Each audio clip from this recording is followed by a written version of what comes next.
அப்போதெல்லாம் எங்களுடைய அந்த மூதாதையருடைய பொருளாதாரத்திற்கு ஏற்றவாறு ஒரு சிறு தெய்வ வழிபாடாக இந்த காத்தவராயர் ஆலயத்தை 6 சந்ததிக்கு முற்பட்ட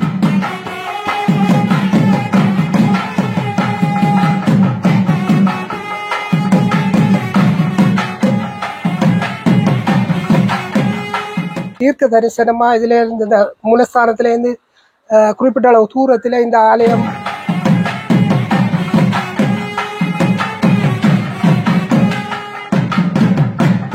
உங்களுக்கு அந்த கனவுல வந்துதான் இந்த விடயங்களை செயற்படுத்த சொல்லி உங்களுக்கு அந்த உத்தரவு வருவதாக சொன்னீர்கள். அதை பற்றி ஏதாவது சொல்லுங்கள். உண்மையிலே நான் ஒரு உளவியல் வகையில் கனவுகள் வந்து நாங்கள் மனதில் நினைக்கிறது தான் நாங்கள் எங்கள் கனவுல பெறும். நான் ஒரு விஷயத்தை பற்றி நாங்கள் என்னத்தை கதைக்கிறோமோ அல்லது நாங்கள் அன்றைக்கு என்னத்தை பார்க்குறோமோ அது எங்களுக்கு கனவுல பெறும். அதுதான் கனவு. கனவு என்பது வந்து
பிரதிஷ்டை செய்யப்பட்டு வைக்கப்பட்டிருக்கின்றது.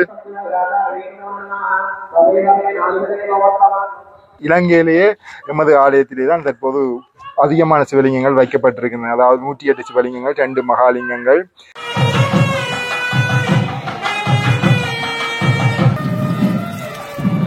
வணக்கம் மக்களை, நான் இப்போது யாழ்ப்பாணம் வடமராட்சி அல்வாய் பகுதிக்கு வந்திருக்கின்றேன். அல்வாய் பகுதியிலும் குறிப்பாக நான் வந்திருக்கக்கூடிய இந்த ஆலயத்தின் பெயர் வரசித்தி விநாயகர் உடனுரை காத்தவராயர் திருக்கோயில். இந்த திருக்கோயிலே இன்றைய நாளிலே ஒரு முக்கியமான விடயம் இடம்பெற காத்திருக்கின்றது. அதாவது இலங்கையிலேயே வேறு எங்கும் காண முடியாத சிறப்புகள் இந்த ஆலயத்தில் இருக்கின்றது. அதாவது இன்றைய நாளிலே இந்த ஆலயத்திலே கும்பாபிஷேகம் இடம்பெற காத்திருக்கின்றது. இங்கே ஒரு முக்கியமான விடயத்தை குறிப்பிட்டு சொல்ல வேண்டும். இலங்கையிலேயே இங்கே அமையப்பெற்றிருக்கக்கூடிய லிங்கங்களானது வேறு எங்கும் இதுவரை அமையவில்லை. முதலாக 131 சிவலிங்கங்கள் இன்றைய நாளிலே இங்கே பிரதிஷ்டை பண்ணப்பட்டு இன்னும் சொற்ப வேளையிலே கும்பாபிஷேகம் நடைபெற காத்திருக்கின்றது. அதாவது 131 லிங்கங்களிலே 2 மகாலிங்கம், அதாவது இந்த மகாலிங்கங்கள் இரண்டும் நாங்கள் செல்லக்கூடிய வாசலிலே இங்கே பிரதிஷ்டை செய்யப்பட்டு வைக்கப்பட்டிருக்கின்றது.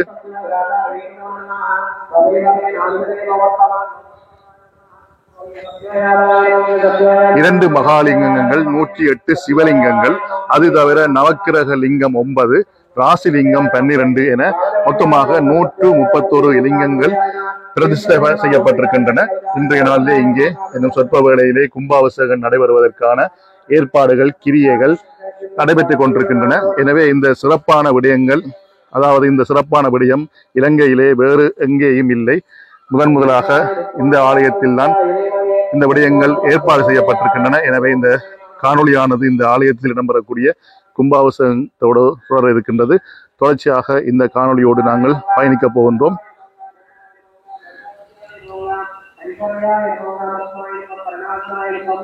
அதாவது வாசலிலே 2 மரங்கிலும் இருக்கக்கூடியது மகாலிங்கங்கள்.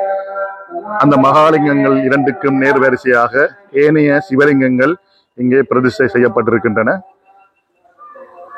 இது மொத்தமாக 108 சிவலிங்கங்கள். இது தவிர நாங்கள் இந்த ஆலயத்துக்கு செல்லுகின்ற போது வலதுபுறமாக 12 லிங்கங்கள் வைக்கப்பட்டிருக்கின்றன. இந்த லிங்கங்களானது ராசி லிங்கம் என அழைக்கப்படுகின்றது.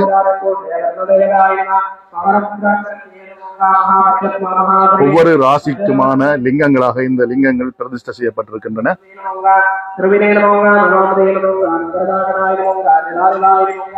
ஆலயத்துக்கு செல்லுகின்ற போது இடது புறத்திலே இருக்கக்கூடியது 9 லிங்கங்கள். அதாவது இவை நவக்கிரக லிங்கங்கள் என அழைக்கப்படுகின்றன.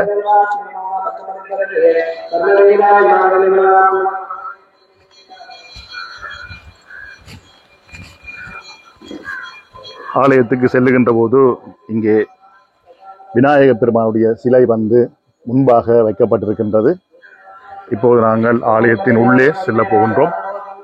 ஆலய அமைப்பிலும் சரி, ஏனைய விடயங்களிலும் சரி, இந்த ஆலயமானது வித்தியாசமான தனித்துவமான ஒரு ஆலயமாக காணப்படுகின்றது. இப்போது இங்கே கும்பாபிஷேகத்துக்கான கும்பங்கள் இங்கே வரிசையாக அடுக்கி வைக்கப்பட்டிருக்கின்றன. அதாவது இங்கே இருக்கக்கூடிய 131 லிங்கங்களுக்கும் ஏனைய தெய்வங்களுக்குமான கும்பங்கள் இங்கே நேர்த்தியாக அடுக்கி வைக்கப்பட்டிருக்கின்றன. இப்போது உள்ளே சென்று இந்த ஆலயம் எவ்வாறு காணப்படுகின்றது என்பதை நான் உங்களுக்கு காட்சிப்படுத்த போகின்றேன். தொடர்ந்து இந்த காணொலியிலே இந்த ஆலயத்தில் இடம்பெறக்கூடிய லிங்க கும்பாபிஷேகங்களை காண இருக்கின்றோம். தொடர்ச்சியாக இந்த காணொலியோடு நாங்கள் பயணிப்போம்.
உள்ளே மூலமூர்த்திக்கும் ஏனைய பரிவார தெய்வங்களுக்கும் விசேட அபிஷேகங்களும் பூசைகளும் இடம்பெற்ற பின்னர் இப்போது வெளியே வந்து கும்பாபிஷேகம் செய்யப்பட இருக்கும் லிங்கங்களுக்கான கும்பங்களுக்கு வந்து பூசைகள் இடம்பெற்றுக் கொண்டிருக்கின்றது.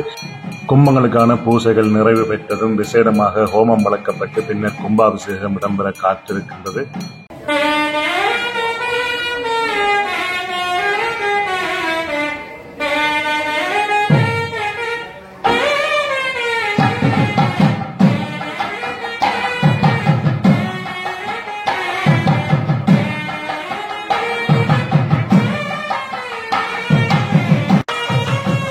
பல்வேறு வகையான ஹோம திரவியங்களை இட்டு வளர்க்கப்படும் விசேட ஹோமத்திலிருந்து எழக்கூடிய அந்த தெய்வீக சக்தியை இந்த நூலின் வழியாக அங்கே கும்பாபிஷேகத்துக்காக காத்திருக்கின்ற அந்த கும்பத்தின் மேலே இறக்கக்கூடிய ஒரு கைங்கரியம் தான் இது.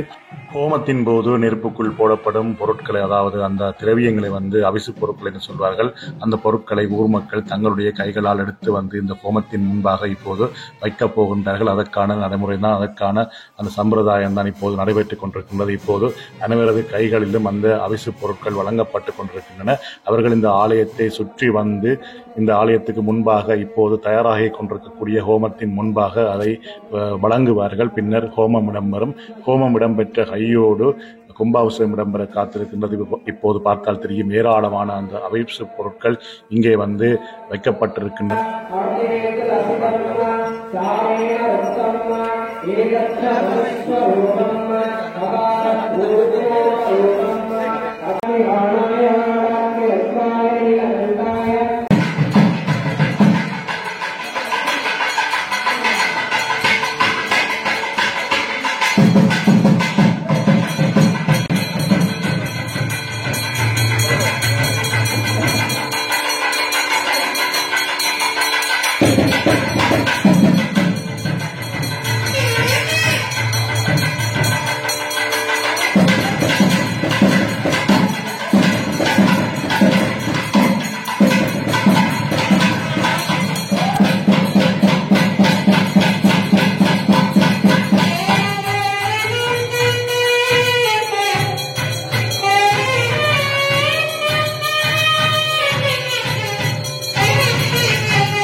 விசேட கோமம் இடம்பெற்று இப்போது பூசைகள் கும்பங்களுக்கான பூசைகள் இடம்பெற்று இப்போது கும்பாபிஷேகம் நடைபெற காத்திருக்கின்றது. தொடர்ச்சியாக பார்க்கலாம்.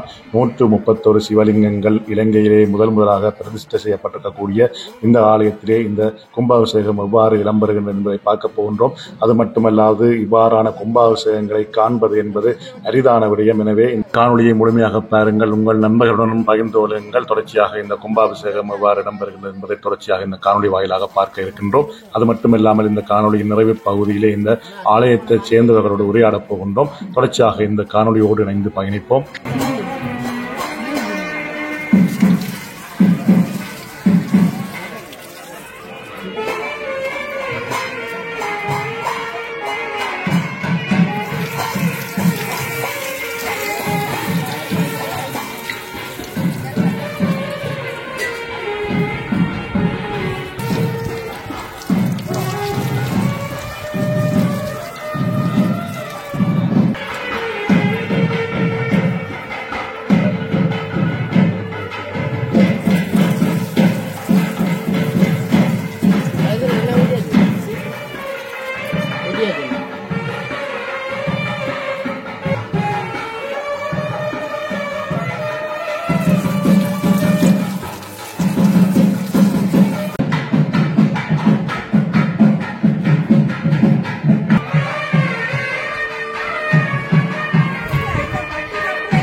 Kagulan.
ரொம்ப மேலே வந்து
வணக்கம். வணக்கம். இந்த வரசித்தி விநாயகர் உடனுரை காத்தவராயன் ஆலயத்தில் இன்றைய நாளிலே 131 சிவலிங்கங்களை பிரதிஷ்டை செய்வதை நாங்கள் பார்த்திருக்கின்றோம். இந்த எண்ணம் உங்களுக்கு எவ்வாறு எழுந்தது, இதை பற்றி கொஞ்சம் சொல்லுங்க. உண்மையிலே இந்த கோயிலில் நடக்கிற அபிவிருத்தி எல்லாமே கடவுளின் ஒரு செயலாளன் தண்டவாள நடந்து கொண்டிருக்குது. அது எங்களை நம்ப முடியாததாக தான் இருக்குது. அண்மை காலத்தில் தான் இந்த கோயில் வந்து வளர்ச்சி அடைந்தது.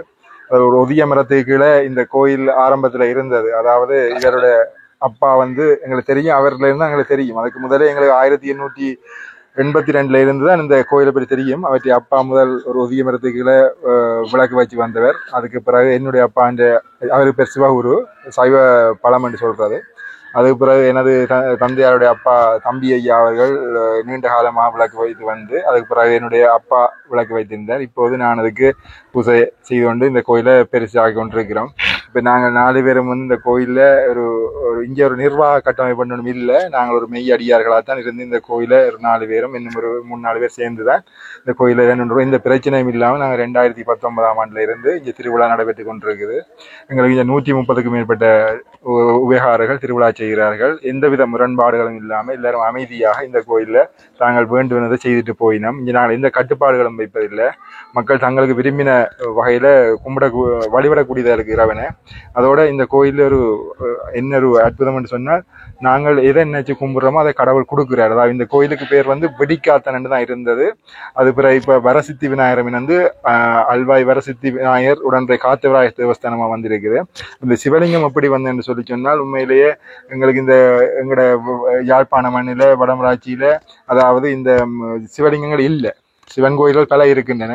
அப்படி சிவலிங்கம் வைக்கணும் என்று நான் ஆசைப்பட்டு இருந்த நேரத்தில் முதல்ல ஒரு 2 சிவலிங்கத்தை வைக்கத்தான் விரும்பி 2 வச்சு, அப்புறம் ஒரு 9 பேர் சேர்ந்து முதல் 9 சிவலிங்கத்தை வச்சுட்டு சொல்லுகின்ற போது இந்த மக்கள் எல்லாரும் தாங்களும் சிவலிங்கம் வைக்க போகின்றோம்னு சொல்லி எங்களோட ஊரில் உள்ள அநேகமான இந்த கோயிலின் பரம்பரை ரீதியாக கோயிலோட தொடர்புடையவர்கள் எல்லோரும் இங்கே சிவலிங்கம் வைத்ததோட வெளியில இருந்தும் பலர் சிவலிங்கங்களை இங்கே உபயோகிச்சிருக்கிறார். இலங்கையிலேயே எமது ஆலயத்திலே தான் தற்போது அதிகமான சிவலிங்கங்கள் வைக்கப்பட்டிருக்கின்றன. அதாவது 108 சிவலிங்கங்கள், 2 மகாலிங்கங்கள், அதோட விநாயகரை முதல் வச்சிருக்கிறோம். விநாயகர் தான் முதல் வழிபடணுன்றதுக்காக. அதே போல அங்கால 12 ராசிக்குரிய லிங்கங்களும், அங்கால 9 நவக்கிரகங்களுக்குரிய லிங்கங்களுமா வச்சு இலங்கையில இது ஒரு வரலாற்று சாதனை. அதாவது நாங்கள் கிராமத்தில் வாழ்ற நாங்கள், அதிகமான பணபலம் இல்லாத நாங்களோட ஒரு தினம் உழைச்சி தான் இந்த கோயிலை நாங்கள் கொண்டு நடத்தினாங்க. ஆனால் எங்களோட மக்களின் ஒத்துழைப்பு, அதாவது எங்களோட காத்தானில் உள்ள நம்பிக்கை, அதாவது இது கூட நீங்கள் கேட்டிருந்தீங்க. உண்மையிலேயே போன வருஷம் வைரவர் சாந்தியின் போது நான் குறிப்பிட்ட இந்த கோயில் வந்து இவ்வளவு நீளத்துக்கு போகும் என்று சொல்லப்பட்டிருந்தது. ஆனால் எப்படி என்று தெரியவில்லை. ஆனால் எங்களோட இந்த ஒரு கனவுல தான் கடவுள் தன்னுடைய காட்டி நடத்துவது. அப்படி கனவுல வந்தபடி இந்த கோயில் இந்த அளவு பிரமாணம் எல்லாம் நாங்கள் ஐயர் சோதரரை கூப்பிட்டு எடுக்க இல்லை. நான் என்னுடைய விருப்பத்தின்படி செய்கிறது. அது கடவுள் தான் நின்று செவிக்கிறேன்னு சொல்லி நாங்கள் இன்னைக்கு செய்கிறது. நாங்கள் 4 பேரும் இந்த கோயிலில் என்ன பிரச்சனை வந்தாலும் அதை சமாளித்து கொண்டு போகிற மாதிரி நடக்கிறோம். பிரச்சனை இல்லைங்கிற மக்கள் நல்ல ஒரு அண்டர்ஸ்டாண்டிங்கோட அங்கே இருக்கணும். ஏன்னு சொன்னால் ஒரு நிர்வாக கட்டமைப்புகள் வரைக்கெல்லாம் முரண்பாடுகள் ஏற்படுறது. அந்த முரண்பாடுகள் வந்தால் கூட முரண்பாடுகளை தீர்த்து நாங்கள் எல்லோரையும் சுகமாக கொண்டு போகின்றோம். இங்கே நாங்கள் பூசம் வந்து 12 மாதங்களும் மாதாந்த பூசம் நடக்கின்றது, சுவாமி சுத்துறது. அதோட எங்களோட ஊருக்கு இருக்க ஊர்வலமாக வையாசி பூஜை 2 போடுறாங்க. திருவம்பாவை நடக்குது. அதே மாதிரி சரஸ்வதி பூஜை நடக்குது. ஆணி உத்திர பொங்கல் நடக்குது. ஆணி உத்திர பொங்கலுக்கு அந்த ராணி தம்பி ஐயா ஏழாமணி இறங்கில நாங்கள் காத்தவராயன் கூத்து நாடகம் ஒரு வருஷம் போடுற நாங்கள். இப்படி எங்களுடைய ஆலயம் ஒரு தாந்தோண்டீஸ்வரர் மாதிரி தான் இந்த இருக்கின்றது. இது வந்து வெளி உலகத்தில் எல்லாருக்கும் தெரிய வேணும். என்று சொன்னால் இது நாங்கள் ஒரு சாதாரண மக்கள், அதாவது இந்த அல்வா கிராமத்துக்குன்ற ஒரு பண்பாடு இருக்குது. அந்த பண்பாட்டின் வழியில நாங்கள் எல்லா மக்களையும் அரவணைச்சு தான் இந்த கோயிலை கொண்டு சென்று கொண்டிருக்கின்றோம். மிகுதி விஷயங்களை சித்தப்பா நீங்கள் குறிப்பிட்டிருந்தீர்கள். அது எந்த அளவுக்கு நான் கேட்பது பொருத்தமன்னு தெரியவில்லை. உங்களுக்கு அந்த கனவுல வந்துதான் இந்த விடயங்களை செயற்படுத்த சொல்லி உங்களுக்கு அந்த உத்தரவு வருவதாக சொன்னீர்கள். அதை பற்றி ஏதாவது சொல்லுங்கள். உண்மையிலே நான் ஒரு உளவியல் வகையில் கனவுகள் வந்து நாங்கள் மனதில் நினைக்கிறது தான். நாங்கள் எங்களோட கனவுல பெறும் நான் ஒரு விஷயத்தை பற்றி நாங்கள் என்னத்தை கதைக்கிறோமோ அல்லது நாங்கள் அன்றைக்கு என்னத்தை பார்க்குறோமோ அது எங்களுக்கு கனவுல பெறும். அதுதான் கனவு. கனவு என்பது வந்து ஒரு புதிதாக தோன்றுவதே இல்லை. சிக்மன் ஃப்ரைட் சொல்லியிருக்கிறேன், நாங்கள் என்னத்தை நினைச்சிட்டு இருக்கிறோமோ அது எங்களுக்கு இரவில் சொப்பனமாக வரும்னு சொல்லி. இப்போ எனக்கு இந்த லிங்கங்கள் பற்றி எண்ணங்கள் இருக்கிறதால, ஆனால் லிங்கங்களை வந்து கடவுள் காண்பிச்சிருக்கிறார், இந்த வகையில இந்த இங்கே அமைய போகுதுன்னு சொல்லி காண்பிச்சிருக்கின்றார். அதே மாதிரி சில விஷயங்கள் இந்த ஆலயத்திலே வந்து சில திருட்டுகள் நடைபெறுகின்றது. அப்படி ஒருக்கா மோட்டார் திருடப்பட்டிருந்தது. அப்போ அந்த மோட்டார் திருடப்பட்ட இடம் வந்து எனக்கு விடிய காலமே ஒரு மேடான இடத்திலே ஒரு வீட்டிலே தான் இருப்பதாக காரணம். அதன்படி நான் இப்படியே மோட்டர் சைக்கிள் முறைக்கு கொண்டு போய் அந்த வீட்டடியில் போய் நின்று அந்த மோட்டரை அப்புறம் நாங்கள் எல்லாரும் சேர்ந்து இந்த நெல்லியடி போலீஸ் இந்த உதவியோடு இந்த மோட்டரை கூட நாங்கள் எடுத்து நாங்கள் இப்படி சில விஷயங்கள் இருக்கின்றன. நீங்கள் குறிப்பிட்டிருந்தீர்கள் 108 சிவலிங்கம், 2 மகாலிங்கம், 9 நவக்கிரகலிங்கங்கள், 12 ராசிலிங்கங்கள். இந்த அடிப்படையான ஒரு விடயம் வந்து எவ்வாறு நீங்கள் தேர்வு செய்தீர்கள்? யாராவது சொன்னார்களா? இல்லாது இது ஒரு ஆகம ரீதியாக 108 லிங்கம் வைக்க வேணும். அதோட 2 மகாலிங்கம் பெருசாக வைக்க வேணும்ன்ட்டு தான் இருக்குது. அது பொதுவாக நீ கைதடியில் சாவச்சிலாம் இருக்குது. இப்போ அங்கெல்லாம் இப்படி வைக்கப்பட்டிருக்கின்றன.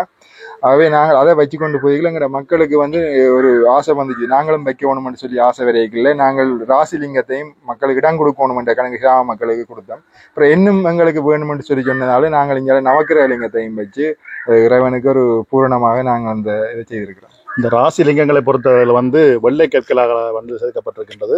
அந்த வேலைப்பாடுகள் இலங்கையில் செய்தீங்களா? இல்லாட்டி இலங்கையில தான் கைதடியில வந்து இந்தியன் ஆசாரி மாதிரி இருக்கணும், அவைதான் செய்யும். அது கிரைனேட்கல்ல செய்திருக்கணும். வணக்கம். ஆரம்பத்தில் இந்த ஆலயத்திற்கு பின்னால் அமைந்துள்ள காணிகளுக்குள் தான் எமது மூதாதையர்கள் வாழ்ந்து வந்தார்கள்.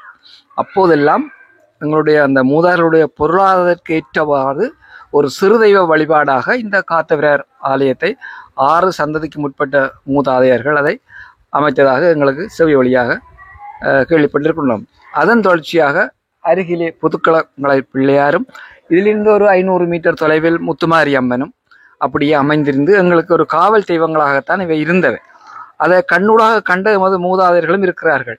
பின்னாளில் பொருளாதார வளர்ச்சியின் நிமித்தம் இந்த ஆலயங்கள் வேறு வேறு பரிணாமங்களை பெற்று இன்று காத்தவராயர் உடனுரை வரசித்தி விநாயகர் என்ற அந்த புது பொலிவோடு இருக்கின்றது. இதில் இந்த சிவலிங்க வழிபாடு என்பது மக்களுடைய தேவைகளை பூர்த்தி செய்யக்கூடிய ஒரு பொதுமைப்படுத்தப்பட்ட ஒரு வழிபாடாக அமையும் என்ற நம்பிக்கை இருக்கிறது. அடியவர்கள் எங்கேயும் செல்ல தேவையில்லை, இங்கேயே வந்து தாமாகவே அதை வழிபட்டு பால் ஊற்றியோ நீர் ஊற்றியோ அல்லது பட்டு கட்டியோ தாமாகவே செயல்படலாம். ஐயரையோ அல்லது வேறு யாரையும் நாட வேண்டிய தேவை இருக்காது என்று நாங்கள் நினைக்கிறோம். நன்றி. இந்த சிவலிங்கத்தினுடைய வழிபாடு தான் உலகத்திலே வந்து ஒரு புண்ணியமான வழிபாடுன்னு சொல்லிடணும். அதாவது யாரும் எந்நேரம் வந்து எங்கள் கோயிலில் தண்ணி ஊற்றிட்டு போய் இந்த சிவலிங்க தண்ணி ஊற்றி திருநூறு பூசி அது குங்குமம் போட்டு வச்சு போகலாம். எந்த கட்டுப்பாடும் இங்கே என்ன விரும்பின நேரத்தில் வந்து யாரும் இந்த கோயிலில் தண்ணி ஊற்றி வழிபட்டுட்டு போகலாம். அது வந்து ஒரு பெரிய ஒரு புண்ணியமாக சொல்லப்பட்டு வருகின்றது. வணக்கம். ஆரம்ப கட்டத்தில் நாங்கள் சேர்ந்திருந்து கலைக்கின்ற வேளையில் பரணிதரனுக்கு ஒரு தீர்க்க தரிசனம் என்று தான் நாங்கள் அதை கருத்தில் கொள்கிறோம். ஏனென்றால் நாங்கள் அங்கே உள்ளே இருந்து கதைக்கின்ற பொழுது அவர் சொன்னார், இந்த கோயில் வந்து அங்கே ரோட்டு வர வேண்டும் என்று தனக்கு ஒரு ஆசை என்ற மாதிரி அவர் ஏதோ ஒரு தீர்க்க தரிசனத்தில் சொன்னார். அப்போ நானும் இவரும் தான் அந்த இடத்துல இருந்தாங்க. நாங்கள் அது பெருசாக அதை நினைக்க இல்லை. அந்த சந்தர்ப்பத்தில் இப்போ இந்த சந்தர்ப்பத்தில் பரணிதரனுடைய அந்த கருத்து வந்து ஒரு தீர்க்க தரிசனமாக இதில் இருந்து இந்த மூலஸ்தானத்திலேருந்து குறிப்பிட்ட அளவு தூரத்தில் இந்த ஆலயம் இவ்வாறு வளர்ச்சி அடைஞ்சதை நினைச்சு நாங்கள் பெரிய இறைவன் சக்தி என்று தான் நாங்கள் நினைக்கிறோம். நன்றி.